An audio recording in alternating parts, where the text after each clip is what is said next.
Welcome back to Terror Takeover, your one-stop shop for all things creepy, disgusting, and horrifying. I'm your host, Crow, and I'm here with my co-hosts, Zoe and Char. Hello, everyone. Hi, everyone. How are you guys doing this week? Anything new? I'm doing pretty good. I'm actually about an hour or two away from going out on vacation. I'm going to be in New York for just under 2 weeks, and I'm super excited. Oh my gosh, I didn't realize it was that long. That's true, it's 10 days, right? Yes. I wanted to be out there long enough to go to a concert that's this weekend, and then Pride is the next weekend, and I wanted to spend it in NYC since I've done Pride kind of at other places. Totally forgot that you're going to see that concert. That's what's his name again? It's Steve Lacy, Steve James Lacy. Yeah, Blake, yeah, and yeah. Tori Moore. Yeah. Oh my gosh, that's Saturday? It's actually the 18th, which I think is a Sunday. Oh, Sunday. Oh my gosh, you're gonna have so much fun. I forgot you were going to see a concert. You really are. Steve Lacy is amazing. Yeah, he's I so good. know. I'm so happy he's blown up. I like that he's like slightly slightly emo. We love that. Very alternative. Also, I feel so bad. You guys don't know this, but Char literally has a flight that she has to catch in like 3 hours, and I mean, 3 hours is like kind of a long time, but I'm the type of person that I leave like hours before a flight just because I'm always like nervous that my biggest fear is missing a flight. See, I'm like the opposite. I used to be so terrified of flying that I would try to get there as late as possible. So Oh it's my just like straight from god. checkout onto the Oh, plane and then no. just go from there. Waiting in the airport would make me sick. So are you not scared anymore? Because I remember we flew together one time and you were terrified. I know. No, actually, I think at this point I've just done it so many times. I finally feel like, okay, nothing bad's gonna happen. And there's not Right. usually, crazy turbulence or anything. Right, I'm thinking of depending. that video again. What is going on? What is going on? Also, I just rewatched Final Destination in preparation for this episode, and that kind of Oh fucked me up a little bit. man. So, at the beginning of that movie, if anybody doesn't know, it's the beginning. It's not a spoiler or anything. Actually, wait, no, I'm about to talk about it in the episode, so no, let me not give it away. I'll say it later. But yeah, so I'm actually going to be meeting Shar in New York with my husband on the Tuesday morning. Yes. So we fly out Tuesday morning. So we'll be there around like noon or like early afternoon on Tuesday. So I'm excited. The last time we went was a few months ago. And every time we go, I'm not like a big city person by any stretch. Like I'm accepting that I am a little bit of like a country type of bitch. We grew up in a small city, or small town. So I don't have like, whatever. I'm not used to like a ton of people everywhere. But every time we go, we learn a little bit more and more about the city. So we always have a better time every consecutive trip. So I'm more excited to go this time than I have been before. And I'm really excited because this is the first time that I'm going at the same time as both Charlotte and my husband, because I went with my husband one time and then Yes. I went with Char. Well, not with Char, but we met up in New York one time. And now we're like going as a group. So and I wanted Zoe and Thorn to come, but it is what it is. They I got know it stuff to is what take it is. care of. It was just so last minute. It I'm like, you know what? was If I had the funds, I would for sure. 100% be down. I can agree with you on that though. I've Yeah. never been to a city before. Therefore, whenever Yeah. Thorne asked me if I like living in the city or the country, I'm like, I'm a country person. He's like, baby, you have not been to the city. I think you're going to love it, but I don't like knowing you. I think at first you're going to be like, oh, I should live in a big city. And then after spending enough time in it, I think you'd be like, okay, actually, I think I like maybe a mid sized city, like a smaller city. So what are y'all's plans? We actually still really need to I have like a very cute itinerary for me for my long trip, but I have like a Mm-hmm. loose one for when me and her husband are going to be here. I know we're probably Right. going to check out Chinatown. Yes. So I was gonna say Kai is definitely gonna want to spend the better part of at least one day in Flushing, and I love Flushing too because I love like, me, your girl loves sifting through shit. So I love just like stopping into all the little shops, and they have a ton of. They call them malls, but they're just like little mini. I guess you could call them like mini indoor strip malls where there's just a bunch of little shops in there, and they sell usually knockoffs, but there's a lot of really cool Look, I'm shit trying to get a and knockoff for real, hell for real. yeah, hell yeah, and it's all really, like, affordable as well. Sometimes you can feel kinda good about, like, supporting, like, the Asian community and shit. So, Oh yeah. as a fellow Asian, I'm like, my people, my people. But also, at some point, we're gonna have to go. You guys already know I talk about it all the time. One of my favorite restaurants in New York is Kenka. It's a Japanese restaurant, and they Yes. sell the Mhm. style of their menu is supposed to be like a street food kind of style, but everything there is ridiculously affordable. My favorite thing is the drinks. Of course, I'm going to sound like a drunk aunt, but the drinks there are so cheap. They literally have there are specific beers they have on tap there for like it's $1.25 or something. It's unreal. I've never seen beer that cheap other than in like a convenience store, maybe. They've also got like a huge cocktail menu and they've got the sweet potato shochu that you can't find around here. So that's something that's Ooh, exciting for I'm so me. excited for you. What are you excited for, Shar? I'm really excited just to be back. It's been a year since the last time that I personally have been to New York, so I'm excited to kind of be out there. I really want to kind of test the waters and see if I could handle not living because 10 days isn't that long, but just to see like if I would lived in a bigger city for a few days, what would that be like? So I'm pumped Right. for that. 10 days is a long time to me. I feel like that's It like, is. wow, you're It spending is. No, money it being out definitely there. is. Oh man, I know. I'm like the planning took so long, but I'm excited to try new foods, to kind of get to explore other parts of New York because last time we were mostly just in Bed-Stuy and Brooklyn really, and obviously Manhattan as well. And this time I'm going to try to poke around like Queens and the Astoria area. Right. Mhm. And I'm excited to see friends, lots of homies out there that I don't get to see very often. So You've got loads of friends out there. I have a few, not too many, but you've got a ton, I feel like. See, I have been to New York, but I only been to the country part, which is Franklinville, which is actually oh. Franklinville. Franklinville, which is actually by the border of Canada and kind of Oh. in the midst of Buffalo. So it's Okay. definitely an Amish like town. It's very cool, actually. What'd you go out there for? So, my adopted mother at the time, her father wasn't doing so well. So, we kind of just took a trip out there, and man, was it Mm, beautiful. And the air was just so fresh and yeah. crisp. And I'm like, whoa, it's so weird not breathing in Louisiana air. That's kind of around the area that Kai is going to be working. So they said he's going to be in more northern New York. I'm not sure exactly what the city is and stuff. I didn't really like ask, but I'm going to definitely have him be like, send me your location. I have to know if I don't hear from you for like 12 hours. I know something's wrong and I'm going to have to fly my ass out to fucking Franklinville or some shit. So, Franklinville. Franklinville. Alrighty, guys. So last week we talked about the hottest vampires of the 80s, which was Zoe's special episode. And might I say, you did a wonderful job. Thank you Yes. so much. I might know a thing or two. Yeah, it was so much fun editing that episode just because we sound like we're having a great time. And there's one particular part where we all just laugh our asses off together. And it's so heartwarming. I listened to it like 4 times. Oh, It was really Love. I cute. would say Yeah. enlighten us, but I don't want to give away the last episode. Well, it was the part I can always cut it out too, but it was the part where we're talking about that guy, the guy who would like grave rob, and then I called him Uh a huh. fucking loser, and then Oh, we you all just did. busted out laughing. What a bunch of fucking Yes. losers. Yeah. It was just super cute. It was so pure. Shit. This week, we are going to be talking about our favorite final girls. I just wanted to make sure to mention before we get into it that we do talk about the girls that survive a movie. So, obviously, that means there are going to be potential spoilers.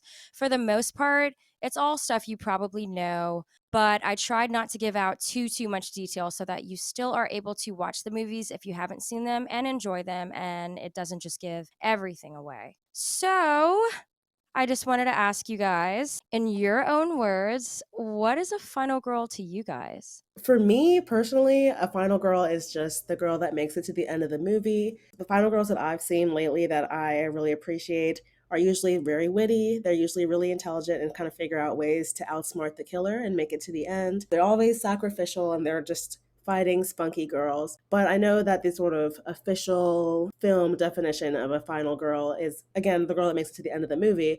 But sometimes she makes it to the end because she's just the more pure character or because she's the only character in the movie. And usually it's kind of something of a damsel in distress type character. That's Right. a good way to put it. I like that.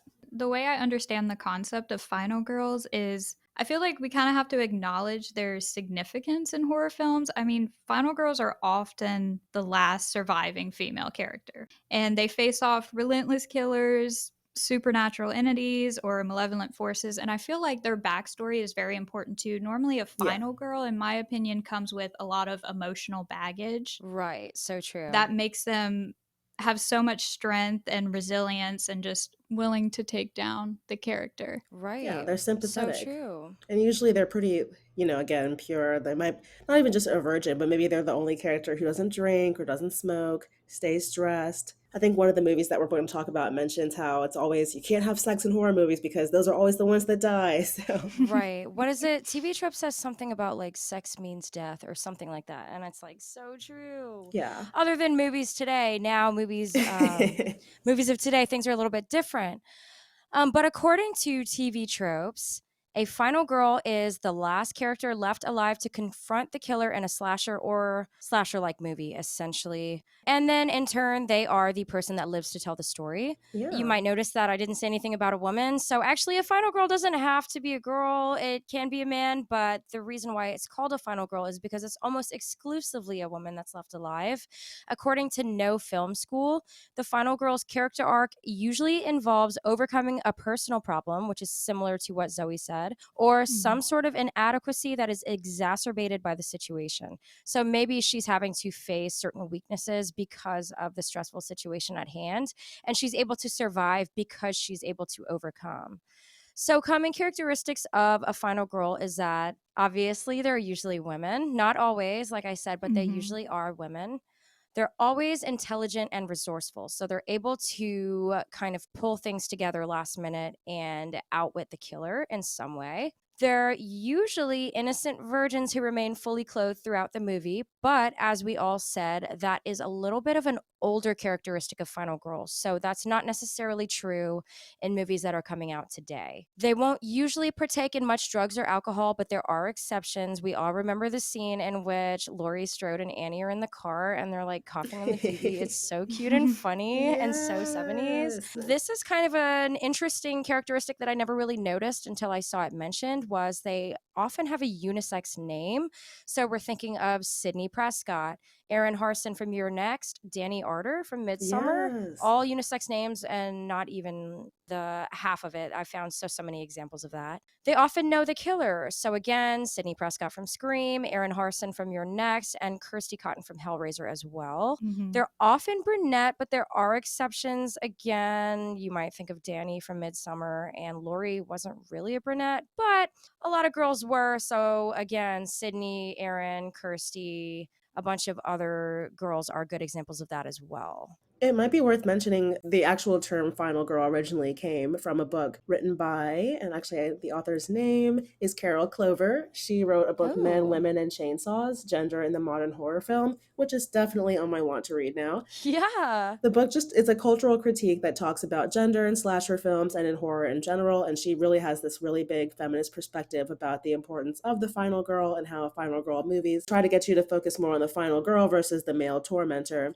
And also just kind of talks about how some people might think those movies are kind of sadistic, but it can be very empowering to have a woman make it to the end. And of Oh, course, so that true. as time has evolved, they've gone from being women being saved by the male hero to a lot of the women having their own resourcefulness and strengths to get themselves out of situations. That is so true. And I am going to talk about Fresh a little bit later in this. Yes, such a good But movie. so I was telling Char, I loved the movie Fresh that came No. out. I think it was on, was it a Hulu original? Yes, it was one of the Hulu. only, one Yes. of the only Wait. good ones that they have for horror. I mean, look, it's known, okay? Hulu's horror Yeah. movies are very like cheesy, but they're fun. I don't hate them. I don't hate Well, what them. I loved about Fresh is I don't want to give too much away about the movie, but in one scene, there's a part where you think the man is going to save them, and he ends up falling through and they have to figure it out themselves, right? And remember, I told you, I love because to me, I was like, that's such a clear commentary on that type of plot system, in Mhm. my opinion. I thought it was such a Yes. clear choice to do that. I thought it was really cool. So, one of the earliest characters to be recognized as a final girl is Lila Crane in Psycho from 1960. I will say that I have been recently rewatching a lot of Hitchcock movies. And when I was a kid, my mom used Nice. to always put them on because she's always like horror movies. And I think that's where I get it from, honestly. I've been rewatching them again and I love it. I love everything about those movies. I love the hair, the makeup, I love the plot, everything. Those movies are so, so creepy and they've aged so well. So we're gonna have to do an episode on Hitchcock, I think. But in the movie Psycho, Lila Crane, along with her sister's boyfriend Sam Loomis, which horror fun fact, Sam Loomis is also the name of the detective in, or not the detective, sorry, Halloween. the psychiatrist in Halloween, played by Donald Pleasance. Nice. Anyway, Lila, along with her sister's boyfriend, Sam Loomis, attempt to investigate the disappearance of her runaway sister and how it ties to Bates Motel. And Lila is one of those characters, like you said, Char. I wouldn't say that she needed necessarily the help of the man, but she definitely, it was kind of more of like a damsel in distress in which Sam kind of helped her get through that shit, I would say. Yeah. So that is a little bit more of the old school style of the early Final Girl. One of the next earliest instances of a final girl is 1974, Sally Hardesty in the Texas Chainsaw Massacre. Yes. Possibly one of the most inspiring and incredible final girl ending scenes. I'm going to go ahead and just spoil this one for you because if you haven't seen Texas Chainsaw at this point, it's kind of like, it's an Yeah. old movie. It's time to watch Look, it. even I went back and saw Right. it. Love, love, love that movie. I still to this day think that even the original is one of the scariest movies of all time. I'm terrified of It chainsaws. is. Everybody knows I do not fuck with chainsaws.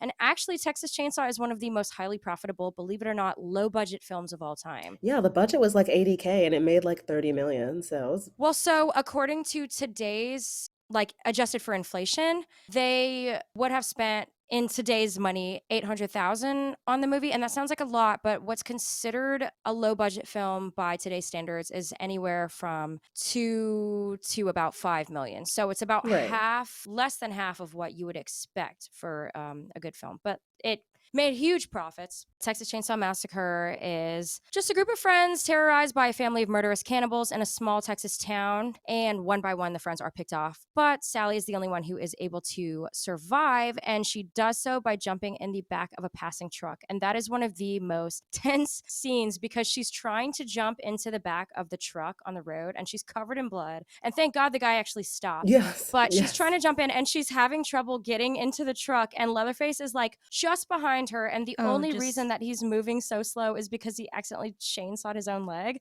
Oh my god, it's so scary. so he was like right there too. He was like right, Yes. almost got her, Yes. and just like the hysterical laugh, like of Yes. Yes. relief. The laughing was crazy. Yeah, when she's in the back of the truck. That was the most spine chilling moment. Oh my gosh, just laughing her ass off. And honestly, it's like so warranted too, because can you imagine you just like had this crazy life changing experience and you got away? I would be laughing my fucking ass off too, Yes, I'd probably. be Right. laughing and crying, everything, just going crazy. Terrifying. Yeah, so it's that famous scene of Leatherface in the road just swinging his chainsaw around. And actually, I just wanted to mention that in the new Texas Chainsaw Massacre game, they play that Mhm. scene as well. Well, an animated version of it, of that scene of Uh, Leatherface swinging around the chainsaw whenever the survivors are able to escape. So it's super cute. nice. So Sally Hardesty is played by Marilyn Burns, and in 2003, her counterpart Erin Hardesty is played by Jessica Biel. Love her. Actually, love her, love her, love her. This is one of my favorite remakes of all time. I'm not super huge on remakes, Really? but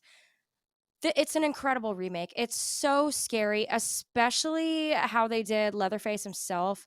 So that's one of my favorite remakes of all time. If you haven't seen the 2003 version, I highly recommend it. It's just done really well, and there are some very chilling scenes.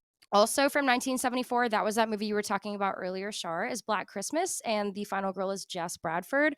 Fun fact, if she looked familiar to you, it's because it is the same actress that played Juliet in the 1968 version of Romeo and Juliet that we all had to watch in high school for some reason. But her How name is Olivia traumatizing. Hussey.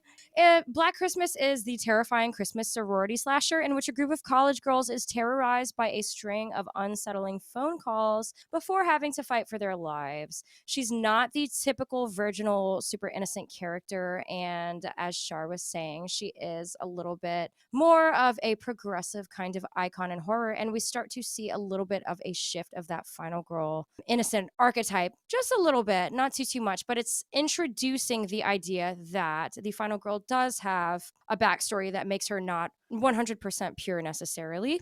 So she is often overlooked as being part of the standard final girl archetype, but we accept her nonetheless. It's worth noting that the reason why she's kind of considered a different version of the final girls is because, for example, she ends up getting pregnant in the movie and she wants to get an abortion, which back in 1974 was very much a whoa, what are you doing kind of thing. Right, especially then. Yeah, and a lot of the movie is just kind of her dealing with these gross phone calls, and she's just kind of like not here for any of it. She just kind of has more of a fire to her, which we don't really see as much with the earlier Final Girls, but definitely kind of leads to a lot of the later Final Girls that we see, who are more Right. annoyed, if anything, than terrified Yeah, they're almost. pissed. They're Yeah, pissed. which is relatable. You're not gonna try to kill Right, me through 4 absolutely. movies. Right. Absolutely. 1978, we have Laurie Strode from Halloween, and everybody knows Laurie Strode as being what we consider the OG final girl. She That wasn't girl. necessarily the first or even anywhere near being the first, but she's just such a perfect textbook example. Obviously, the plot of Halloween, an innocent high school girl is stalked by, well, and her group of friends is stalked by a homicidal maniac who escaped a mental asylum in order to wreak havoc on his childhood hometown. She's played by Jamie Lee Curtis. We love Jamie Lee Curtis, Oh, love especially in her. True Lies. That scene where she like rips her dress and takes the water from the flower pot to like slick her hair back changed something within me. She's a classic example of the innocent, intelligent final girl. She's not familiar with the horrors of the world necessarily and has to undergo a change within herself in order to survive. And we love her, love her, love her, love her. And we can't help but feel bad for her because she's just so innocent. The part where she talks about how she likes, what's that guy? I'd rather go with Billy Chambers or something. No, who is it? She talks about how she wants to go to the dance with this one guy, and then when her friend tells the guy that she likes him, she's all upset. You need to call him and tell him that I can't, that I Yeah, never yeah. said that. It's so innocent, so high school, and you can't help but root for her to the very end. Yeah. So I feel like Jamie Lee Curtis in that movie was just portrayed as an ordinary teenager, but I feel like her tactics were so resourceful as a survivor when she's Mm-hmm. confronted multiple times. I just felt like she is definitely an iconic, legendary final girl, in my opinion. Right. I mean, she definitely like took charge, like with the kids, go upstairs or run down the street and scream, get anybody's Hmm. attention kind of stuff. Like she was 100% on top of it. She knew exactly what to do. And yeah, of course, she had moments where she was on the ground screaming, but who wouldn't? She Right. definitely pulled shit together, and you would never expect that of a girl who was what, 17. So that's a big reason why she's one of our favorites. But we love Lori. 1979, Ellen Ripley from Alien. We actually do consider her a final girl, even though it's not technically a slasher. In fact, Francesca Silf, in an article with Collider, considers Alien to be a slasher in space, and I agree with her. I think that it's got a lot of the similar vibes. Ellen Ripley is played by Sigourney Weaver, and in my opinion, it's the ultimate feminist role. It's one of the greatest sci fi horror films of all time in which a commercial spaceship is infiltrated by deadly alien creatures. What I love about Ellen is she is strong, and it feels weird to call her Ellen. Okay, what I love about Ripley is that she's strong and educated and perfectly capable of defending herself, and also obligatory insert women in STEM joke here. Love Ripley. Love that we have the same hair texture. She's one of my favorites. 1980, Alice Hardy from Friday the 13th. She's one of my favorites. And actually, for some reason, I thought it was really strange that a lot of the articles I looked up about Final Girls online, she wasn't on the list. And I'm like, she's like classic final girl and she's amazing and she has one of the most tense chase scenes of all time in my opinion. Friday the 13th, the classic plot: a group of camp counselors is attacked by the mother of a child who drowned at that camp years prior due to the negligence of previous counselors. Alice Hardy's played by Adrienne King. She's in something else, and I feel like I saw a movie with her in it, but I can't remember what it was. But she's a badass. At the end of the movie, and I don't mind spoiling this one a little bit too, because, like I said, it is a classic and it's a very old movie. She kills Pamela Voorhees at the end and falls asleep in a boat on the lake.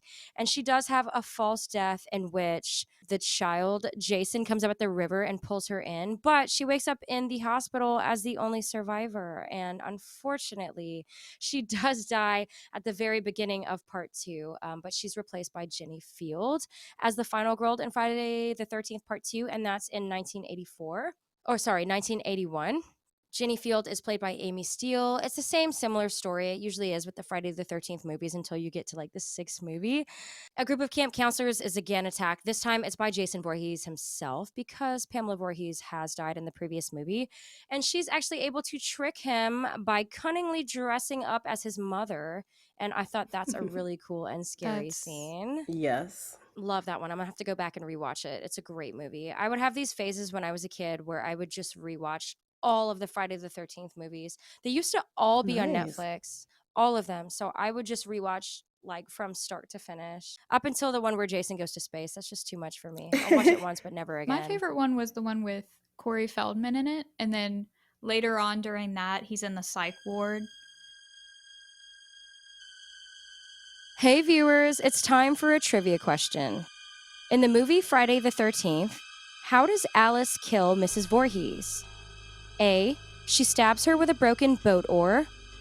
B. She decapitates her with a machete. Or C. She drowns her in Crystal Lake. Stay tuned to hear the answer.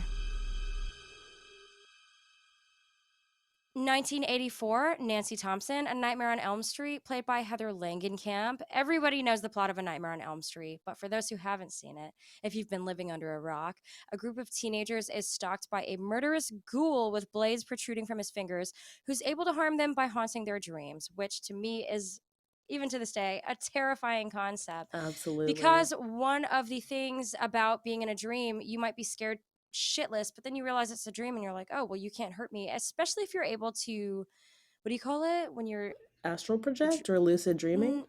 lucid dreaming. So actually, I've gotten to be decent at it. But now I'm the type of person where I, in my dreams, when something bad happens and I know it's a dream, I can fly away. So that's what I always do is I just fly away. So I'll literally Nice. just fly like 10 feet above the Oh, killer and they can't do anything to me wow. because I'm just up there. but I love but that. imagine, yeah, right? Imagine a world in which you're not even safe in your dreams and then you can't even control yourself.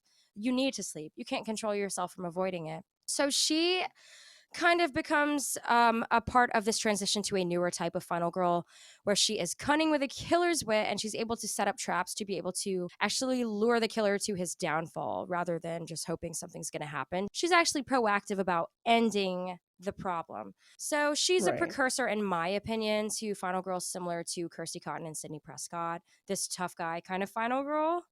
1987, one of my favorite final girls, Kirsty Cotton, in the book Hellbound Heart, which is also amazing. She goes by Kirsty, or not goes by, but she's called Kirsty Singer. She's played by Ashley Lawrence. And in the plot of Hellraiser, a woman, okay, I had to write up a summary for the plot of Hellraiser, and this was so difficult to do actually, because it's kind of one of those things where it's like, how do you explain what happens in under a few paragraphs? But what I came up with is a woman turns murderous in order to rebuild a body for her long lost lover, who happens to be the brother of her husband. Her stepdaughter, who's Kirsty, returns home to visit and must evade her family and outwit demons called Cenobites in order to survive. She's another really cunning final girl, and she's totally got the killer's wit. And the way that she's able to get out of the situation is, yes, she does have some physical evasion. She does actually have to fight for her life a little bit from her Uncle Frank. But what really makes her so strong is that she's incredibly smart, she's incredibly quick thinking, and she's able to outwit demons that exist throughout the span of time.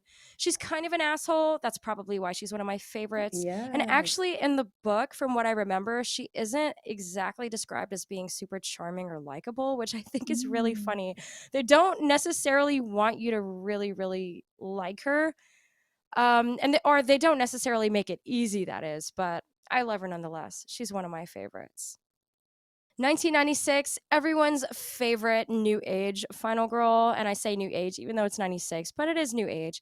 Sydney Prescott from Scream, played by Neve Campbell. Is that how you say it? I never knew. Yes. Never enough, yeah. Right. Sydney Prescott in Scream, played by Neve Campbell, a true icon of the 90s, one of the most beautiful women of the 90s as well. We Mhm. loved her in The Craft. Absolutely. Basically, the plot of Scream, if you haven't seen it yet, a high school girl who grieves the murder of her mother is attacked by a masked killer. Her friends slowly get picked off, leaving her to be one of the last ones standing and giving her the responsibility of determining the identity of the killer, which is now one of the most important parts of the Scream franchise. Who the fuck is the killer? Right. Yes. We always want to know. And from the beginning of the movie, that's one of the funnest things about the movie is trying to figure out who it is. So the minute somebody makes a questionable choice, and they know this when they make the movies, they know this. The minute somebody makes a questionable choice, we're always like, oh, he's the one. He's the killer. He's the killer. Yes. And it's Mhm. never that guy. They do a great job, even to this day, in my opinion, for the most part, of keeping you on your toes and making it difficult for you to actually guess who it really is. Yeah, I just watched the Scream series for the first time recently, and I am usually really good at being like, "Oh, he's the killer. I know who it is." But when I watched those Right. movies, I had no idea. For the first movie, the second one, I was like, "Oh my god!" I'm actually watching the third one today, and Absolutely. I'm like, "Okay." Well, especially with the first one. Yeah, the first one was With wild. the first one, they hit you with the old one too because they're like, okay, it's definitely Billy. And then Mhm. I just realized he's also a Loomis. There are so many Loomises throughout horror. But Wait, can anyway, we say spoilers in this episode? yeah, with Scream, yeah. Scream's Probably pretty anything old, past yeah. Yeah, it's 2000. pretty old. I mean, everybody knows the scene of Billy with the blood on his fingers. Yeah. Oh, It's that nasty. that awakened something in me. I knew it. I was like, I need to go to therapy. I can say Skeet Ulrich as Billy Loomis was just the way that they kind of hit you with the, oh, it's definitely Billy, it's got to be him. And then it Right, just takes such an odd turn and it's like, well, Billy was in prison, somebody called Sydney. Like, I think they right. did really Right. good with executing that. Absolutely. I mean, it really is an iconic movie for a reason. And I know that you either love it or you hate it. I'm a lover of it. And I think that it did an excellent job at what it was supposed to do. And there's a reason why people are still obsessed with it today. Everything about Sydney was just nothing like the earlier Final Girls. I mean, she Exactly. has sex and she survives. She's not a damsel by any Right. means. I mean, she's out here sucker punching people and just, Hell doing yeah. the damn Gail thing, standing up Weathers. for herself. We love Courtney Cox. We do, we do, we do. And I loved Gail, even though she was kind of a dick, but No, honestly, she she was was. justified. But She's a final girl in her own way.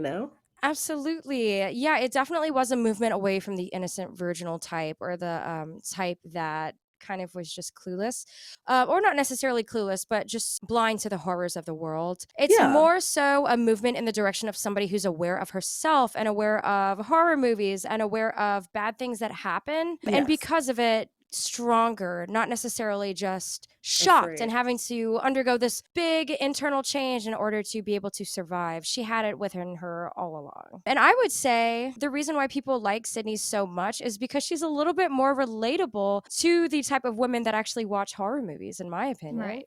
We For love Sydney sure. because we are Sydney. Yes, yes, queen. So true. I really like how Sydney evolves from like a traumatized victim into like just an unstoppable force. Being a final girl is not merely about surviving the physical threats, but also the emotional death. Absolutely, yeah. Yeah. Emotional death. She does a ton of DMT in the movie and she transcends. No, but really, she doesn't get like it seems like with every progressive Scream movie, she kind of gets more and more. She takes more and more agency of herself. She gets more protection for herself. She's not afraid and doubtful about the world. She's just like, all right, fucked up shit happens. Let me get a Right. security system, super rare. Let me Yes. like actually fight for myself and keep myself safe. Want to That survive. poor girl, though. How many, the franchise, there's six? There's S- um, yeah, 6 now. So the newest one Yes. was the Oh 6th man. one. Poor Neve Yeah. Campbell. She cannot get a break. Look, it must be hard because she literally cannot trust anyone around her, which Yeah. must be. I mean, in the fourth one, turns out it Well, don't was. say too much because there are a lot of people that Oh haven't yeah. seen the newer. I would say, I'm sorry, I know that I said that like Scream is an old movie, but the original Scream, yes. Right, right, right, I right. would say that the sequels, like maybe people, I don't mean to cut you off there, but maybe people still haven't seen those, right? Yeah, you're right. And then especially now that it's kind of having a resurgence, people are able to go back and kind of like watch it. But yeah, in 2000, we have Clear Rivers, which is the funniest name ever. I'm so sorry. From Final Destination. In Final Destination, a teenager named Alex Browning has a vision that he and his friends die in a plane crash. He manages to prevent their demise, only to have death come back to exact revenge for each of the survivors. And Clear is one of the only survivors. It's not exactly a slasher either. This is one of those movies that's a little bit out of the box because she is surviving death itself rather than an actual human being wanting to up and stab her or murder her in some way. Also, Clear is one of the only characters to actually have a significant role in more than one of the Final Destination films, namely because she's alive. She is played by Ali Larder. She is in my opinion, a well-seasoned scream queen.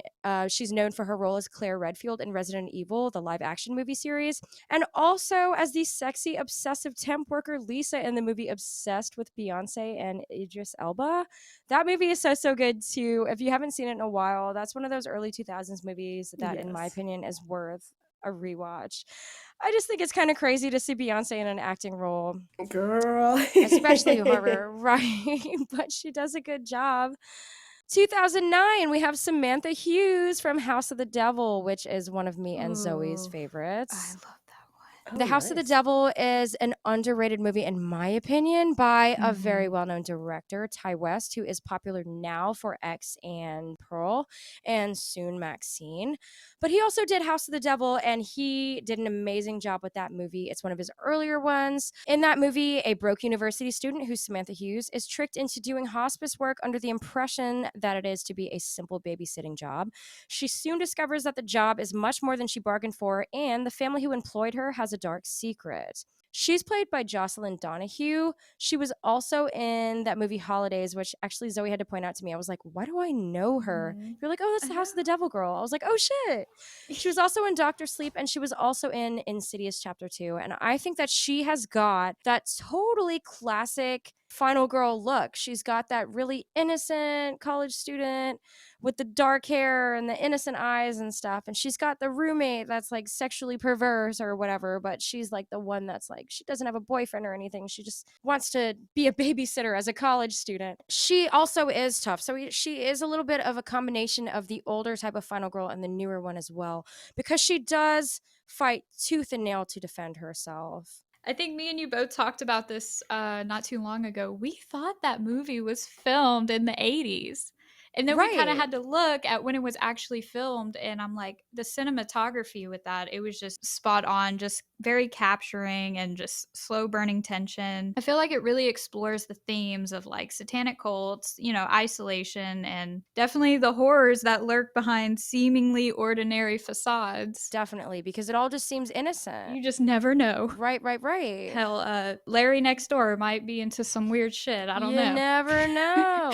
I will say that Ty West is one of the best directors that is able to pull that off right now. One of the best directors that's able to pull off an old school vibe. In X, it's supposed Yes. to be 70s, right? Like late 70s, and Mhm. Right. does an amazing job of making it look as such. And then in Pearl as well, Pearl, he pulls off that kind of older silver screen vibe. But him, along with Robert Eggers, I think also does a really good job with that kind of period piece type of stuff. I definitely think he's somebody to look out for, and I'm so excited for his upcoming works to come out. 2011, we have Aaron Harson from You're Next. So good. This movie is so good. I feel like not that many people have seen it. Do you not feel that way? Yeah, I feel like people don't really talk about it. I really enjoyed it. It was Right. so fun. I remember even seeing the trailers and being like, "Oh, I have to see this movie." Yes, it's a great movie. I wonder if it's because it's not really a comedy, but it kind of skews more towards that whodunit, big family in a house type vibe, which I like, but some people don't really like that. So I will say that I think that it came out around the same time as a lot of other movies that were kind of doing the whole a group of people gets ambushed by masked right, killers. But I thought it was a great movie. Basically, what happens in Your Next is the character Erin Harson attends a dinner to meet her boyfriend's family, and things immediately take a turn for the worse as the family is ambushed by a group of intruders in animal masks who aim to take out the family one by one. Erin Harson is this really badass character because, and you don't find this out until later in the movie, she was trained on a survivalist compound as a child. So immediately as shit starts going down, she knows what to do. She's like, everybody put your hands on this wound. Everyone do this. yeah, Everyone do that. She's ordering the family around, and it's like her instincts kick in immediately. She's a fighter. She's not just a survivor. And she's also another one of those, I almost said killers. She's also another one of those final girls that sets up traps to be able to evade and outwit the killers. She's definitely that Sidney Prescott style yeah. of tough girl. She's got a fully fleshed background. Yeah, I thought she was amazing. I love that movie, and I just rewatched it again yesterday, and I really enjoyed it. I don't Ooh, want to give too much away because there are some crazy plot twists in that movie. a lot. Yes, the ending Yes, was yeah. definitely not what you think it's gonna be. I wish I had known. I would have rewatched it with you. I definitely loved that movie a lot. It was so Oh, good that's and okay. I didn't finish it. I just rewatched the beginning, but we can definitely rewatch it together again. yes. But Erin Harson is played by Sharni Vinson, and her boyfriend AJ Bowen, he plays a boyfriend Crispin. He actually also plays Victor, the son in the House of the Devil, which I thought was really cool because that's directed by Ty West, and Ty West has a role in Your Next. He plays Yeah. the boyfriend of What? the sister. Yeah, Tariq. I thought that was really cool. And the funny thing about him is in Your Next, he plays the role of an upcoming filmmaker. So I thought that was I so funny because know. he was able to kind of poke fun, maybe at an earlier version of Yeah, a himself. little cameo. Exactly. 2012, we have Dana Polk from Cabin in the Woods. This movie is pretty underrated in my opinion, and I'm going to be It totally really honest with you. is. I didn't like it at the first time I saw it. Oh And it's because no. I just thought it was a little all over the place, but having a little bit more of being a little bit more educated in the world of horror, they did a great job at talking about the breakdowns of each character. So basically, the summary for that movie is a group of friends plans a vacation to a remote cabin in the woods, but there is much more to the cabin than meets the eye. I really don't want to give too much away. If you haven't seen this movie yet, you really should go into it with a blind eye. They do a great job discussing the breakdown of horror movies and how the structure usually is played out. And I think it's a really fun take on it. I don't know how to not give too much away. The character Dana Polk is played by Kristen Connolly, and she is a return to the classic innocent virgin final girl character. If you haven't seen this movie, just go watch it. You'll know what I mean when you see it. There's a lot going on. Mm-hmm. I really just appreciate those movies. They very much have me like I have a birthday dream to like get a cabin in the woods with you and some other friends and just Oh, like, please. just try get one of the ones that has the ginormous window so we can really watch as our killers approach and take over. Let's make a plan to do that this year. We can Okay. do it like maybe in between our birthdays or something. Okay. Oh my god, we have to do it, and I want it to be cold so we can have like blankets wrapped about That's what I was us. And thinking. I want it to be cold, and that's like our birthdays are later, so maybe like Christmas or yeah. January. Okay, let's agree right now, gang. We are gonna get a cabin in the woods for our birthdays this year. On God. And you Yes. know what? Even better, bonus points if it is like I know that Zozo and Thorn are about to go do that for Thorn's birthday, but even better bonus points if there's no cell phone signal. I know. Oh, I'll have a meltdown, but Yes, I know. I know I'm a nightmare, but I think that would be even better. I think it would be. I think it would. Or maybe if we all just like agree to keep our service off. Right. So, oh yeah, you're right. So just in case we had an emergency, yeah. Yeah, because I don't want to. I don't Mm-hmm. actually want to die in a cabin in the woods, but you know. Yes, and then we could take Instax pictures. So cute. Okay.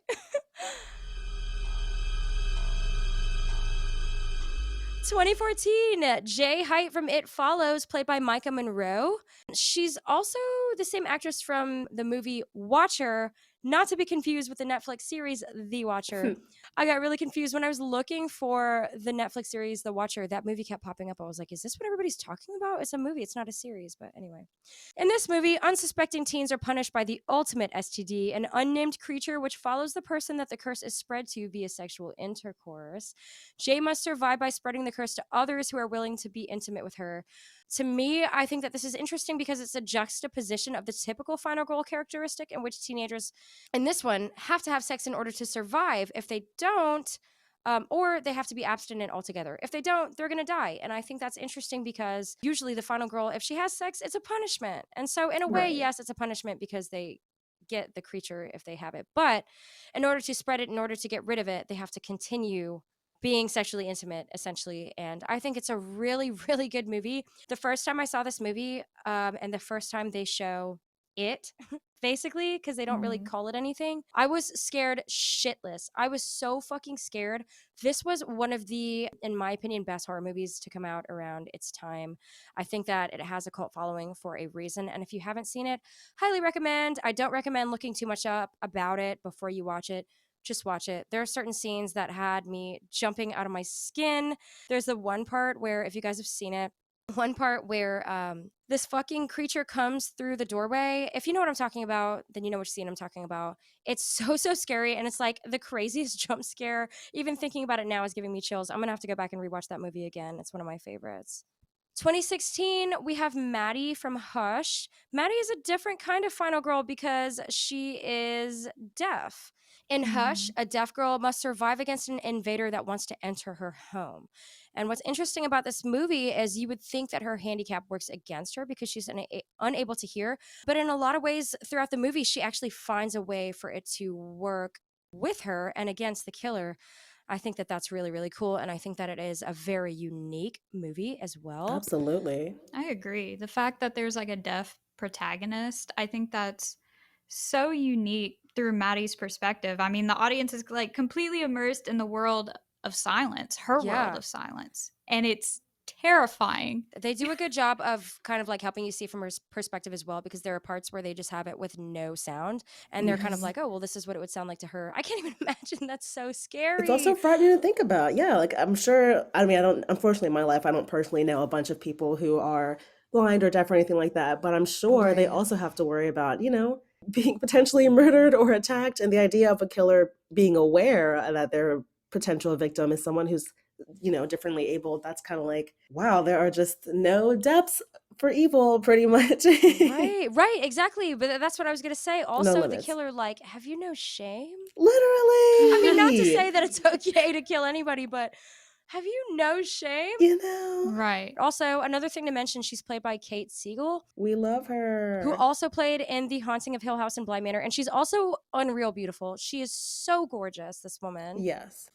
Also, something I just noticed is that in Hush, she's like an author who wrote a book, Midnight Mass, and then she stars in the Netflix show Midnight Mass that came out a couple years ago. Was the book called Midnight Mass in Hush? Yes!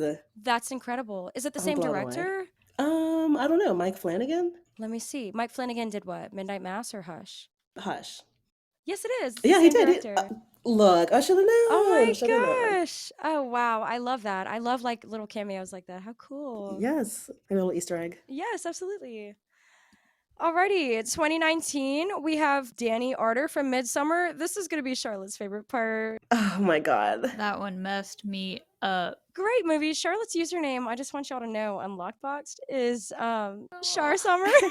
That's so cute. So Great. cute. So basically, the summary for that one is while grieving the untimely death, and might I say, very untimely, death of her sister and parents, Danny accompanies her boyfriend and his friends to Sweden to attend the Midsummer Festival in a rural town.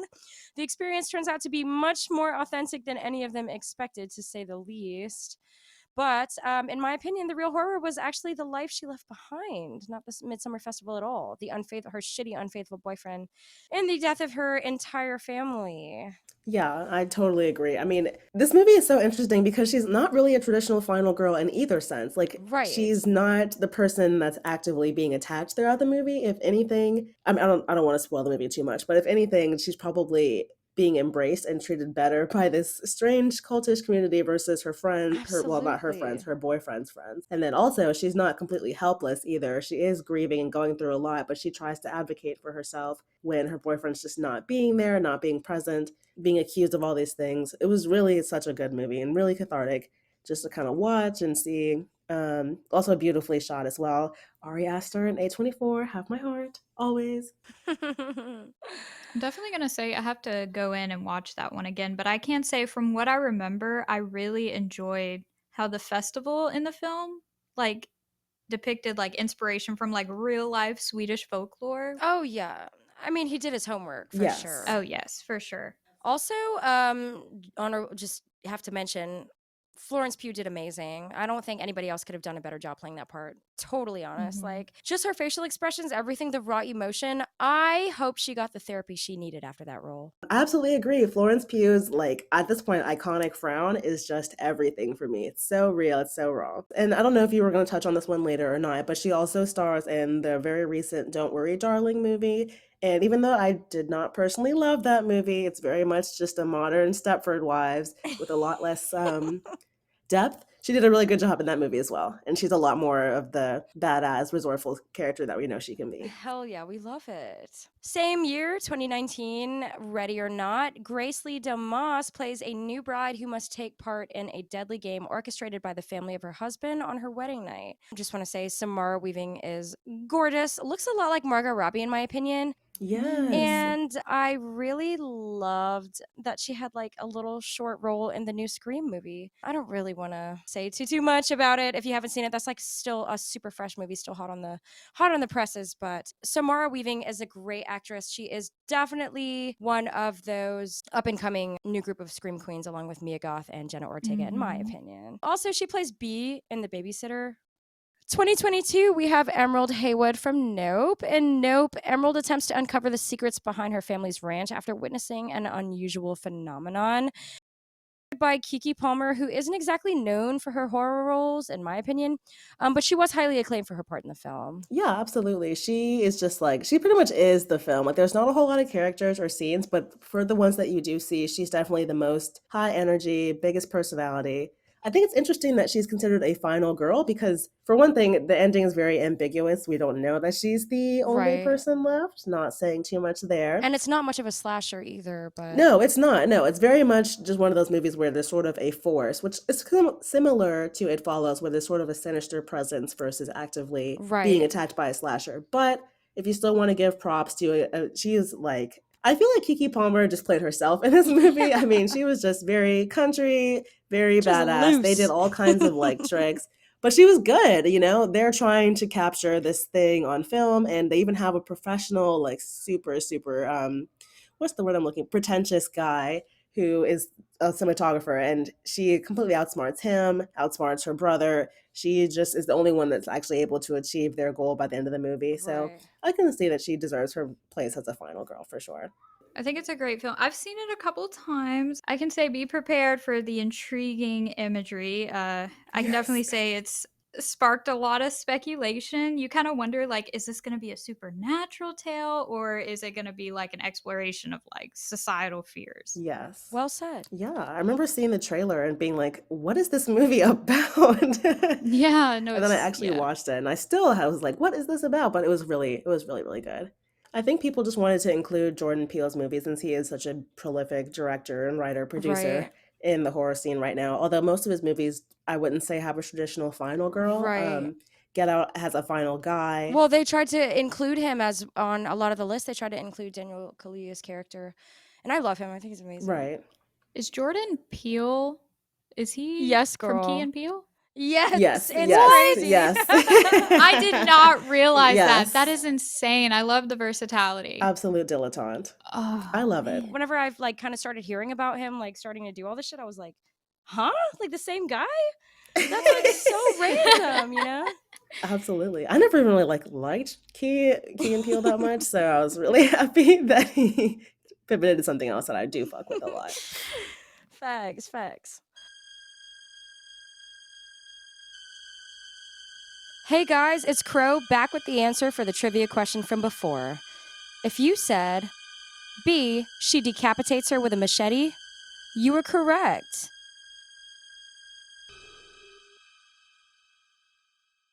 I actually forgot to include this on the list, but I had to type it up really quick because she is so good, and I really love this movie.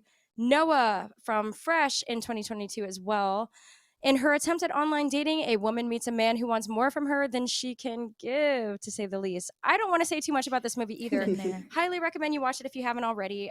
What I like the most about this movie is I think that it is very aware of itself. I think that it takes a lot of things that you would expect to happen in the movie and kind of swaps it on its head a little bit. I did have a friend of mine say that it was a little predictable, but I don't necessarily mind that too much in a movie as long as I am kept entertained. I think it's a great one. Me and Yeah. Char watched this one together, and I know we both enjoyed it.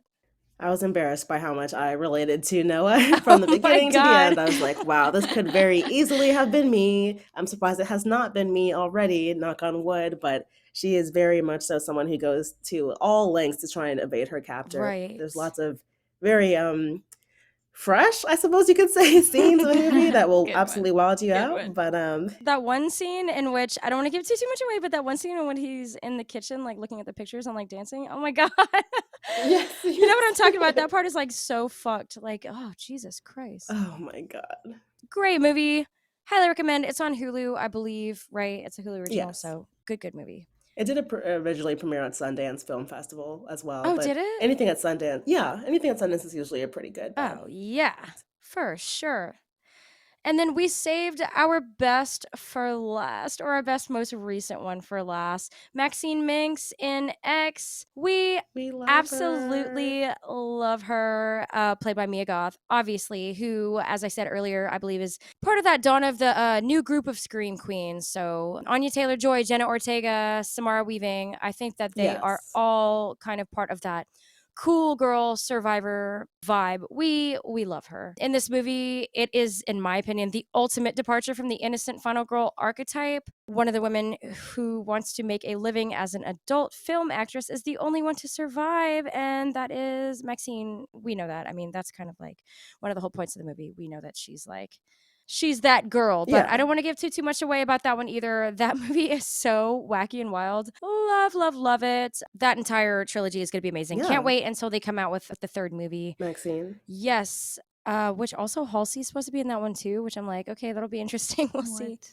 Girl. What an incredible movie. One of my favorite things about Mia Goth is she is just so animated and just over the top. Over the top. She is made to be a horror film actress. And obviously, we know she's also in the Suspiria remake. And she was also in this movie called Nymphomaniac, if you've ever seen that one. It's actually, despite the title, it's actually a really good movie.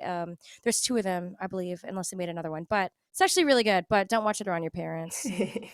I just would say that I just really enjoy the whole franchise that's coming out in that whole world. I think it's really well done. I think it's very reminiscent of those movies it's supposed to be reminiscent of, the older 70s movies with this exploitation and the violence in the cornfields. And I, Right. again, love Mia Goth's character, love all the actors, really. I mean, you have Kid Cudi in one of the movies in X, which is really nice. Yes. Oh my God. And he did so well. Yes, yeah. I think a lot of people have kind of spun off from that movie into doing other movies for sure. And this is not related, but just to touch, you mentioned Anya Taylor-Joy. You could also say that she was a final girl in that new movie, The Menu, as well. Oh, So yeah, yeah, again, yeah. yeah, that whole world of girls is like very cool, very much. They're not even necessarily resourceful, but they just make it to the end of the movie by Right. surviving and by, as our iconic queen says, never accepting less than they deserve. Period. Yes. Also, Anya Taylor-Joy was also in The Witch, kind of considered a final girl in that one too, even though it's not the typical style of movie, but she is Yeah. considered a final girl in that one as well. And then also, I believe in Split, isn't she a final girl? Or I don't know if I can't remember who survived in that one, but Yeah, it's been a while since I saw Split. I watched it for a psychology class. oh, did you really? Yeah, we had to do like different Shit. Oh, James McAvoy was just amazing in that movie. Can you imagine having to play the role of like fucking 6 37,000 characters? Of course, guys, we really only scratched the surface. There are so more, and we probably didn't even cover some of your very favorites. So let us know, who is your favorite final girl? Tell us all about it. I just want to touch really quick on one of my favorite final girls in real life. She's an absolute iconic queen. We discovered her through another podcast called I Survived, which I am devouring every day as we speak. The woman's name is Mary Vincent. I'm not going to get super into her story because she does an excellent job telling it on I Survived, which you can watch on Tubi, on Hulu, wherever. But she ends up going hitchhiking in Las Vegas in the 1970s, and she gets in the car with a guy who seems seemingly nice at first and then turns into an absolute psychopath murderer. Right. And just want to mention, this is like after a string of hitchhiking. Like she had been hitchhiking for like, I think like months at this point. Like it was a while. Like she had left home for like months hitchhiking, and this was the last person she was going to ride with. Yes, she was only 15 years old when she ran away from home, and then she was just hitchhiking for a while. But yeah, so I mean, it's not really a spoiler. It is just her life. You can read more about it. But to kind of hit the quick points of it, she ends up being unfortunately raped by this guy. She's grabbing onto him at one point, and she's like begging him to let her be free, let her go, let her go. And this absolute evil bastard is like, "Oh, you want to be free? Okay," and just hatchets off her arms and throws her down a ravine. And you'd think that that would just be it, that she would not survive. But as I mentioned, she did, in fact, survive her encounter. And she's currently living a pretty decent life. She has 2 kids. She's an artist. She has really badass hooks for arms now, but she is absolutely a real life final girl. And I definitely think it's worth checking out her story. She is the ultimate badass. Mary Vincent, I hope the best for you. I hope life gives you nothing but good shit from this point Oh forward. God, You girl. deserve it. And yeah, if you guys ever want to hear about more Final Girls, the I Survive podcast recently got re released on Spotify. And in the beginning, mostly was women telling their stories of surviving the impossible, while the actual show, I Survive, just talks about women and men and families in general surviving crazy circumstances from weather to crime to cults and everything else. Yeah, guys, so that's all we have for this episode. We talked about most of our favorite Final Girls, but like I said, we didn't even scratch the surface. There are so many more, and so many more to come as well. In the next episode, we are going to be talking about childhood horrors. So that is things like Courage the Cowardly Dog, Goosebumps, Scooby Doo, Are You Afraid of the Dark? And unfortunately, Char is not going to be with us for that one because she's going to be taking a little bit of a longer vacation. But Zozo and I will still be your hosts, and we will be so excited to talk to you then. That's all for this week. So until next time, Bye. bye. Hi, guys. Is there a story, film, or topic you want us to discuss in an upcoming episode? Email your suggestions to terrortakeoverpod@gmail.com. Intro music by Carl Casey at White Bat Audio.